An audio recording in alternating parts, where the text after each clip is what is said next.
And then, your hopes and fears, guys, this is more on hopes.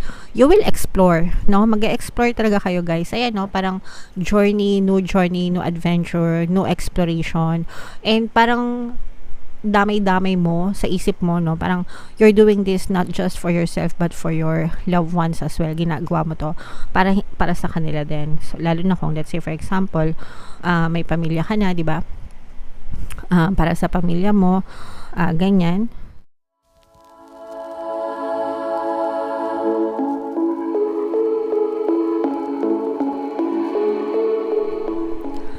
Hello guys, hello Taurus, welcome back to Pinoy Pixie Tarot. Ang pamagat ng ating episode for tonight is Story Mo Ba To? Ito isang timeless reading para sa Taurus, Sun, Moon, Rising, Sign, and Venus. General reading lang guys, pwede mag-resonate, pwedeng hindi, combination ng positive and negative energy. Sa reading na to mga kapiksi, titingnan natin where you are right now, mga potential and challenges nyo, what you need to focus on, past, present, future, mga kapiksi, suggested approach, yan yung potential future ng story nyo. So, shuffle ko to guys, hanapin ko yung energy ng Taurus.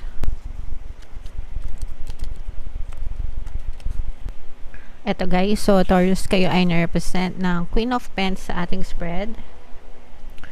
So again guys, combination to ng positive and negative energy, general reading lang. Pwedeng mag-resonate, pwedeng hindi. Comment down below mga kapiksi if naka-resonate kayo. So where you are right now, wow, grabe. Where you are right now mga kapiksi, swerte ka, no? Kumbaga parang ibig sabihin nito, it's either sinaswerte ka na ngayon or papunta ka na dun sa stage ng buhay mo na mararanasan mo na yung mga swerte sa buhay mo, okay? And sabi ko naman sa inyo guys, walang malas, walang swerte, depende yan sa perception nyo. Sometimes kasi feeling natin minamalas tayo because it's either namulat kayo, nung nagkaisip kayo, namulat kayo, natanim sa isip nyo na malas kayo, o kaya naman there were circumstances na nagkaroon kayo ng mga failure sa buhay nyo, tapos binigyan nyo siya ng negative meaning na or assumption na malas kayo, okay? But in fact, ang malas at ang swerte ay nasa isip lang natin mga kapiksi. So, pag sinabi mong malas ka, malas ka. Pag sinabi mong swerte ka, swerte ka. Okay? And in this case, mga kapiksi, no, parang nandun ka sa stage na you are attracting more luck, more good fortune in your life, and parang pinaiikot mo ang swerte sa buhay mo, mga kapiksi. Okay? For some of you, parang feeling ko namimili pa kayo. Parang meron kayong pinagpipilian, mga choices sa buhay nyo na maaari magdala ng swerte sa inyo, mga kapiksi.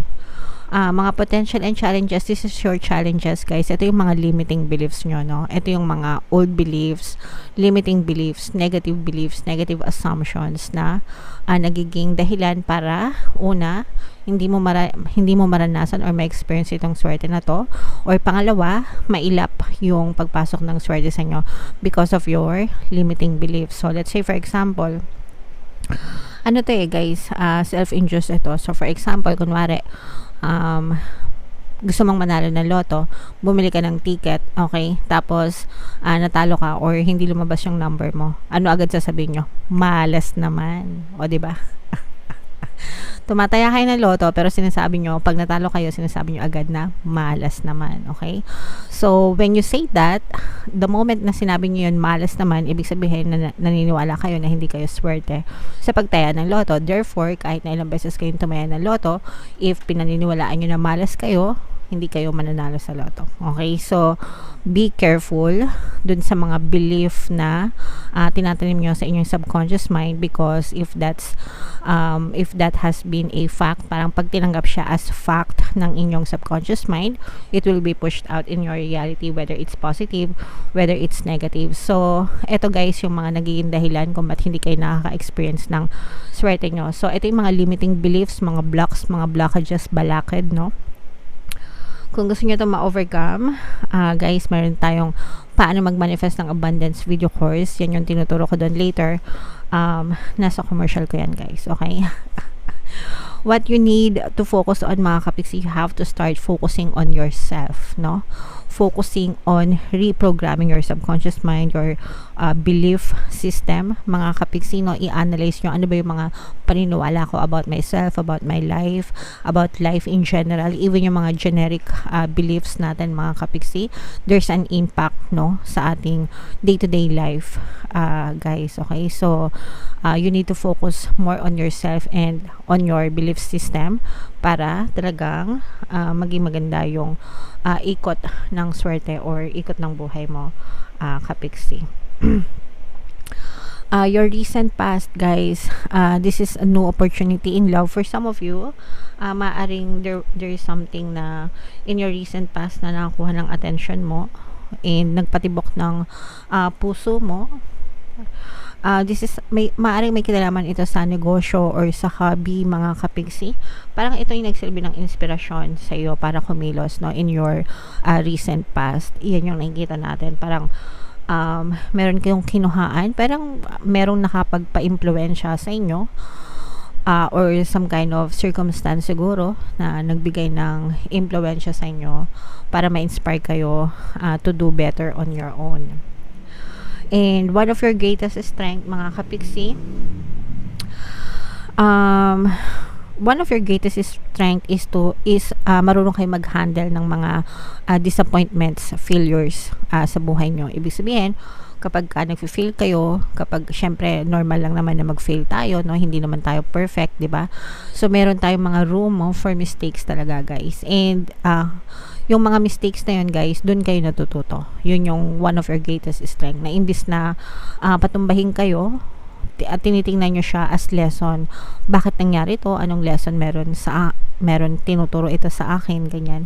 And ginagamit nyo yun to do better next time, okay? Or dun sa buhay nyo, mga kapiksi. So hindi siya, yung may ibang tao kasi na kapag nag-fail sila, sumusuko na, nag-give up na, no? Pero kayo, parang tinitake nyo siya as lesson para nga, sabi ko, mas maging better pa kayo sa inyong buhay. Alright?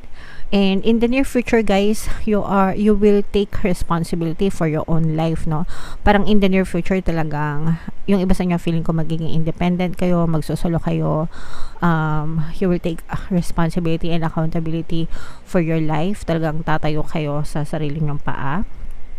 And magiging responsable kayo, no? Mas lalo pa kayong magiging responsable.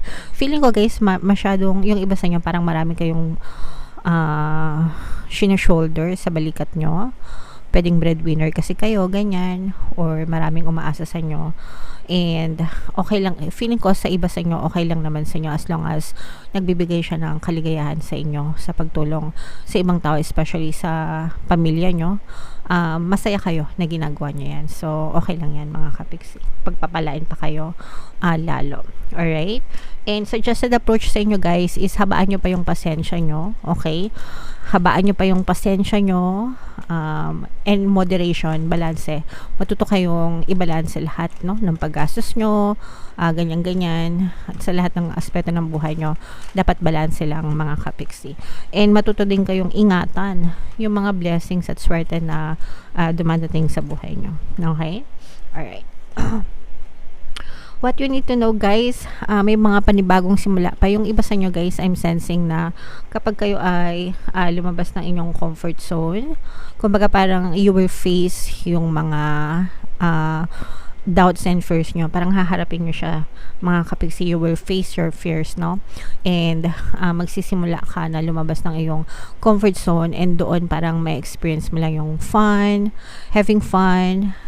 having parang butterflies in the stomach, gano'n, yung parang kinakabahan but at the same time excited na feeling. So parang ready na kayo na magkaroon ng ganong klaseng experience, mga kapiksi, alang-alang sa more na pwedeng marating sa buhay nyo. Alright? Okay. And then your hopes and fears, guys, this is more on hopes. You will explore, no? Mag-explore talaga kayo, guys. Ayan, no? Parang new adventure, new exploration. And parang damay-damay mo sa isip mo, no? Parang you're doing this not just for yourself but for your loved ones as well. Ginagawa mo to para sa kanila din. So, lalo na kung, let's say, for example, may pamilya ka na, di ba? para sa pamilya mo, ganyan. So, yeah. Masarap talaga yung may pamilya, no? Kasi sila yung nagsisilbing inspirasyon nyo, mga kapiksi. Okay? And then, yung potential future nyo, guys, hindi kayo nag-iisa. May mga taong tutulong sa inyo, especially your loved ones. May mga sumusuporta sa inyo, mga kapiksi, ayan, no?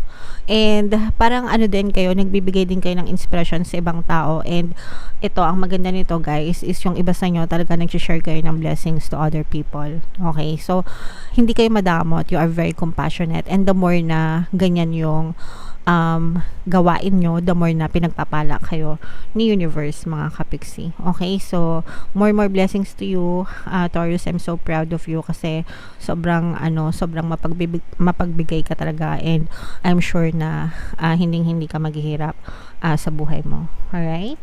Okay, so comment down below, guys. Sorry, tinatangay. Hinahangin, may pahangin effect tayo. So, comment down below, mga kapiksi, if naka-resonate kayo dyan sa reading na yan. Tingnan natin, guys, yung additional na mensahe para sa inyo gamit itong deck na to. Shuffle ko to, guys. Habang sinashuffle ko to, panoorin nyo muna itong video natin regarding sa ating paano mag-manifest ng abundance video course.